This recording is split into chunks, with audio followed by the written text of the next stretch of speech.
Shirika la Afya Duniani WHO kwa mara nyingine tena limetambua mji wa Madina kama mji wenye afya, yani kwa kimombo Health City. Mnamo Agosti 2025 mji huo ulirejesha hadhi yake kwa kupata alama za kuvutia pointi 80 baada ya kukidhi vigezo vikali vya kimataifa katika maeneo kama ushiriki wa jamii, maji na usafi wa mazingira, usalama wa chakula, uhamasishaji wa afya, maandalizi ya dharura na elimu.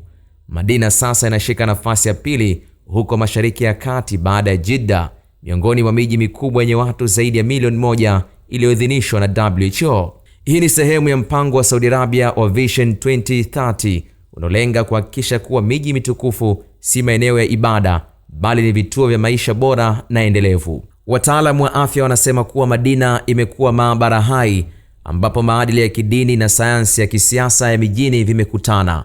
Mgeni anapotembelea maeneo kama mlima Uhud au msikiti wa Quba, sasa anakutana na miundombinu inayohamasisha kutembea kwa miguu, hewa safi na usalama wa chakula uliothibitishwa kimataifa. Kwa kutambuliwa huko, Madina inamaanisha kuwa inatuma ujumbe kwa ulimwengu ya kwamba mji unaweza kubaki na asili yake ya kidini ya miaka 1400 iliyopita, hali ya kuwa bado ni kinara wa maendeleo na afya duniani.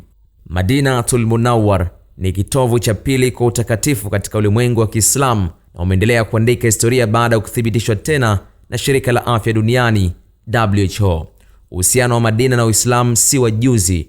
Ni mji uliopokea Waislamu wakati wa kipindi kigumu cha hijra mnamo Mtume Muhammad sallallahu alaihi wasallam alipohama kutoka Makka.